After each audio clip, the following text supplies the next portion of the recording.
Assalamualaikum warahmatullahi wabarakatuh semuanya. Bagaimana kabarnya hari ini? Baik, Bu. Baik, Bu. Udah sarapan belum? Udah, Bu. Kalau udah sarapan berarti harus jawabnya lebih semangat lagi dong. Kalau misalkan ibu nanya bagaimana kabarnya hari ini, jawabnya baik, baik, luar biasa. Ibu tanya lagi ya, bagaimana kabarnya hari ini? Baik, baik, luar biasa. Lagi dong, lebih semangat lagi. Baik, baik, luar biasa. Oke. Sebelum pembelajaran kita mulai, alangkah baiknya kita membaca doa terlebih dahulu. Baca doanya dalam hati aja ya. Doa dimulai. Selesai. Nah, sekarang ibu mau absen terlebih dahulu ya. Aisyah Sakit, sakit. Kafa sakit. sakit. Ada suratnya nggak? Ada nggak? Oke, terima kasih. Kemudian Dion, Hadir, Bu. Farel, Hadir, Bu. Dimas, Hadir, Bu. Putri, Hadir, Bu. Aisyah, Hadir, Bu. Keisha, Hadir, Bu. Intan. Baiklah, berarti yang tidak hadir hari ini hanya Aisyah sama Kafa ya. Iya, Bu. Oke. Pada pembelajaran hari ini kita akan melanjutkan pada materi sebelumnya. Ada yang ingat materi sebelumnya itu atau minggu kemarin itu apa? Sistem saraf dan struktur sel saraf, Bu. Benar. Materi minggu kemarin itu mengenai sistem saraf dan juga struktur dari sel saraf. Nah, pada minggu ini kita akan mempelajari mengenai mekanisme dari penghantar impuls dan juga gerak sadar dan gerak refleks. Namun sebelum itu, Ibu akan menyebutkan apa itu tujuan pembelajaran kita pada hari ini. Nah, tujuan pembelajaran kita hari ini yaitu Ibu mengharapkan itu kalian mampu memahami mengenai mekanisme dari penghantar impuls dan juga memahami mengenai gerak sadar dan juga gerak refleks. Kemudian sebelum pembelajaran, Ibu mau membagi kalian ke dua kelompok terlebih dahulu, di mana nanti Ibu akan bagi lebar kerja dan kalian akan diskusi lebih lanjut ke kelompok masing-masing. Di sini Ibu akan bagi Aisyah, kemudian Dion, Kafa, Putri itu di kelompok yang A, kemudian Farel, Dimas, dan Keisha serta Intan itu di kelompok yang B.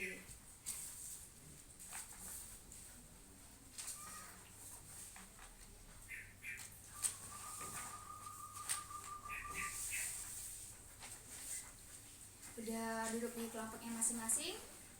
Udah. Oke. Di saat Ibu menjelaskan, Ibu mengharapkan kalian memperhatikan secara seksama. Nanti di ujung atau di akhir pembelajaran Ibu akan menunjuk satu orang untuk menyampaikan hasil diskusinya dari kelompok masing-masing. Mengerti? Ibu. Baik, sekarang Ibu akan masuk ke materinya mengenai mekanisme penghantar impuls dan juga gerak sadar dan gerak refleks. Materi pertama Ibu akan jelaskan yaitu mengenai mekanisme penghantar impuls. Nah, mekanisme penghantar impuls itu sendiri itu dibagi dua. Ada yang namanya mekanisme penghantar impuls melalui sel saraf atau neuron, dan juga ada mekanisme penghantar impuls melalui sinapsis. Nah, yang pertama ada mekanisme penghantar impuls melalui sel saraf atau neuron. Nah, mekanisme penghantar impuls melalui neuron ini terdiri dari 3 tahap. Yang pertama itu ada polarisasi, yang kedua itu ada depolarisasi, yang ketiga itu ada repolarisasi. Nah, tahap yang pertama itu ada polarisasi. Nah, tahap polarisasi ini merupakan tahap ketika neuron itu sedang istirahat atau tidak menghantarkan impuls. Nah, pada keadaan ini saluran Na+ dan juga Ka+-nya itu tertutup. Nah, pada tahap depolarisasi itu merupakan tahap ketika neuron sedang dilalui impuls. Nah, dalam keadaan ini itu saluran Na+-nya itu terbuka sehingga ion Na+-nya itu masuk ke dalam. Yang ini akan menyebabkan perubahan pada muatan listriknya, di mana dalam keadaan luar itu akan bermuatan negatif, sedangkan dalam keadaan dalamnya itu bermuatan positif. Sedangkan tahap repolarisasi itu merupakan tahap di mana itu sudah dilalui impuls. Di sini saluran Na+-nya itu sudah tertutup, sedangkan saluran Ka+-nya itu terbuka dan akan menyebabkan saluran ion Ka+-nya itu akan keluar. Sehingga dapat disimpulkan bahwa ketika mekanisme neuron dilalui oleh impuls itu akan menyebabkan saluran dari Na+-nya itu terbuka, kemudian ion dari Na+-nya itu akan masuk dan akan menyebabkan muatan listriknya itu berubah dari luarnya itu bermuatan negatif kemudian bagian dalamnya bermuatan positif. Nah, pada mekanisme penghantar impuls melalui sinapsis ini yaitu dengan adanya perambatan pada titik temu terminal akson neuron yang satu dengan neuron yang lainnya. Penghantar impuls pada sinapsis ini itu berjalan satu arah. Perambatan impuls ini merupakan kelanjutan dari hantaran impuls dari neuron yang satu ke neuron yang lainnya. Dalam arti itu berpindah dari neuron yang satu ke neuron yang lainnya. Baiklah, sekarang Ibu akan menampilkan suatu video yang menjelaskan bagaimana mekanisme penghantar impuls itu terjadi di dalam tubuh kita. Dalam hal ini itu bertujuan Ibu menunjukkan video ini agar kalian lebih terbayang bagaimana sih mekanisme penghantar impuls itu terjadi. Karena dalam konteksnya ini kan mekanisme penghantar impuls itu merupakan suatu hal yang terjadi dalam tubuh yang tidak bisa kita lihat kan. Jadi Ibu pikir itu kurang jika Ibu hanya menjelaskan dengan teori saja. Di saat Ibu menampilkan video ini, Ibu harapkan kalian dapat memahami dan memperhatikan secara seksama apa yang ada di video ini. Oke? Mengerti?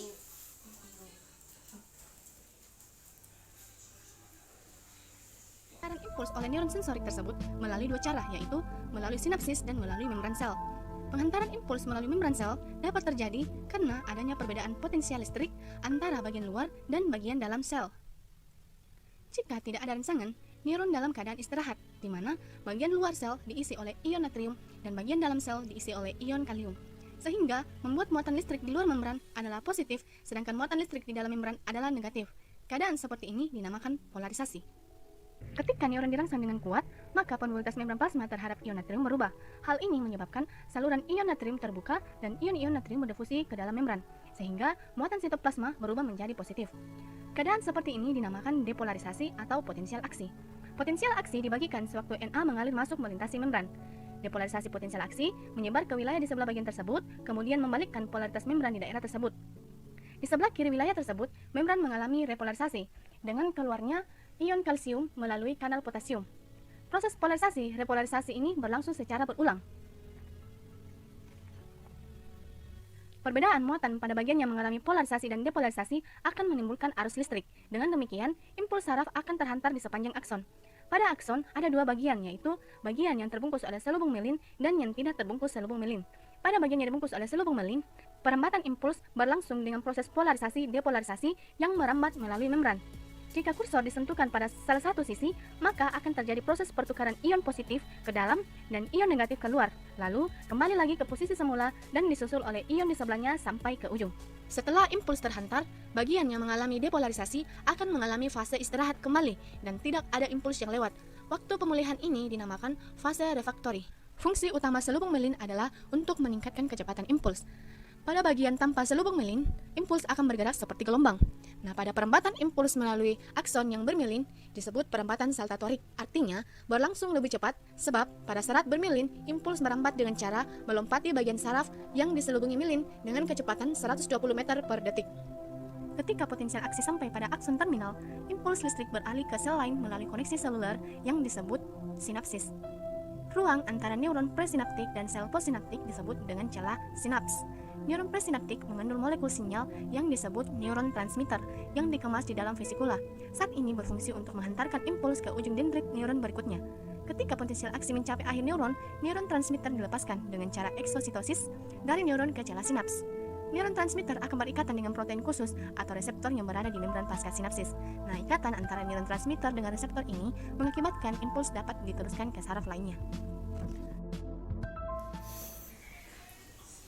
Baiklah, setelah melihat videonya tadi, apakah sudah terbayang bagaimana mekanisme dari penghantar impuls itu terjadi? Tidak, Bu. Baik, sekarang kita akan masuk ke mengenai gerak sadar dan juga gerak refleks. Yang pertama, Ibu akan menjelaskan mengenai gerak sadar. Nah, gerak sadar itu bukan gerak yang didasari oleh kesadaran penuh. Nah, dalam arti gerak sadar ini merupakan gerak yang dilakukan secara sadar. Contoh dari gerak sadar ini merupakan saat kita lapar, kemudian tubuh kita akan merespon untuk mengambil makanan ya kan? Kemudian saat kita ingin menulis, tentunya kita akan mengambil buku dan pena ataupun pensil. Nah, adapun pada gerak sadar ini, saat impuls atau rangsang yang diterima melalui panca indera, melalui saraf sensorik itu akan disampaikan secara langsung ke otak. hasilnya nanti yang sudah diolah dalam otak itu akan menghasilkan suatu respon atau gerakan. Adapun urutan dari jalannya impuls gerak sadar ini yaitu pertama ke dirangsang, kemudian dirangsang itu ke reseptor, kemudian ke neuron sensorik, kemudian lagi ke otak, lalu ke neuron motorik, lalu ke efektor dan lanjut ke rangsang atau respon yang diberikan. Kemudian ada namanya gerak refleks. Nah, gerak refleks ini merupakan gerak spontan terhadap suatu rangsangan tanpa melibatkan koordinasi otak. Contoh dari gerak refleks ini misalkan saat ada panci panas dan kita sentuh panci panas tersebut dan tangan kita secara refleks untuk melepaskan terhadap panci panas tersebut kan. Iya, Bu. Terus contohnya juga saat kemarin saat ibu memukul pundaknya si Aisyah, terus Aisyah secara spontan menoleh, dan itu juga disebut dengan gerak refleks. Adapun juga urutan dari jalannya impuls pada gerak refleks ini yaitu yang pertama itu ada namanya rangsang, kemudian ke reseptor, kemudian ke neuron sensorik, kemudian ke sumsum tulang ke belakang, kemudian ke neuron motorik, lalu ke efektor, lanjut ke rangsang atau respon yang diberikan. Bedanya dari gerak refleks dan juga gerak sadar ini yaitu gerak sadar itu menggunakan otak, sedangkan gerak refleks ini menggunakan sumsum tulang belakang. Perbedaannya lagi itu pada gerak sadar itu lebih berkoordinasi pada otak, jadi apa yang kita lakukan itu akan diatur oleh otak. Oke, seperti pada media ini itu diperlihatkan bagaimana mekanisme dari gerak sadar dan gerak refleks itu terjadi. Di sini kan ada rangsangan, terus rangsangan itu menuju ke neuron sensorik, kemudian ke otak atau sumsum tulang belakang. Jika dia gerak sadar, maka dia akan ke otak, dan jika dia gerak refleks itu akan menuju ke sumsum tulang belakang. Kemudian akan menuju lagi ke saraf motorik, kemudian ke efektor, lalu munculnya suatu rangsangan atau gerakan yang berupa respon. Baik, sampai sini apakah ada yang ditanyakan? Tidak ada, Bu. Jika tidak ada, maka Ibu memberi waktu kepada kalian untuk berdiskusi lebih lanjut mengenai lembar kerja yang sudah Ibu berikan tadi. Kemudian nanti di akhir Ibu akan menunjuk satu orang untuk maju ke depan dan membacakan hasil diskusinya. Oke, silakan diskusi. Apakah sudah selesai diskusinya? Sudah, Bu. Oke, sekarang Ibu akan tunjuk salah satu yang akan menyampaikan hasil diskusinya ya. Sekarang coba Dion untuk menyampaikan hasil diskusinya. Baik, saya akan menyampaikan hasil diskusi dari kelompok saya. Baik, terima kasih sudah menyampaikan hasil dari diskusinya. Kita beri aplaus yuk. Nah, sekarang Ibu akan melakukan kuis, di mana kuis ini tidak boleh adanya kerjasama antar sesama anggota kelompok ya. Ya, Bu. Oke. Yang tadi bisa lembar kerjanya bisa dikumpulkan kembali. Kuisnya dilakukan di buku latihan saja ya. Ya, Bu. Soalnya akan Ibu sebutkan dan kalian langsung jawab. Soal yang pertama, tuliskan skema dari perjalanan impuls gerak refleks. Kedua, tuliskan 3 tahap dalam mekanisme penghantar impuls melalui neuron. Ketiga, ini soal cerita, jadi harus diperhatikan ya. Dina habis berolahraga dan merasa haus. Kemudian ia mengambil air. Gerak apa yang dilakukan oleh Dina? Kemudian soal keempat itu sebutkan 2 organ yang menyusun sistem saraf pusat pada manusia. Apakah sudah selesai? Sudah, Bu. Bisa dikumpulkan.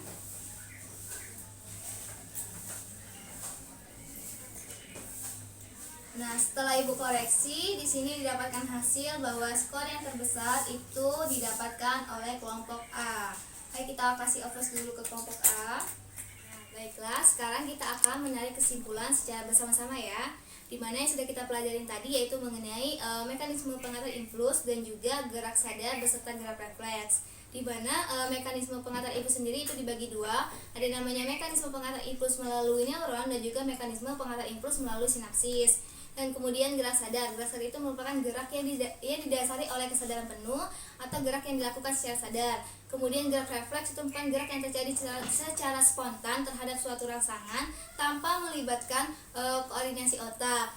Kemudian perbedaan lainnya itu ada gerak sadar itu melalui otak, sedangkan gerak refleks itu melalui sumsum tulang belakang. Dari penjelasan tadi, apakah ada yang ingin ditanyakan lagi? Tidak ada, Bu.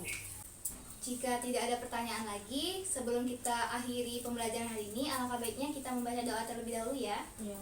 Berdoa mulai. Berdoa selesai. Nah, nanti di rumah itu dipelajari lagi ya. Iya, Bu. Oke. Di akhir kata, Ibu mohon maaf apabila ada kesalahan. Kepada Allah Ibu mohon ampun. Wassalamualaikum warahmatullahi wabarakatuh. 넌 웃으면 손 흔들어 손 가봤던 너의 끝에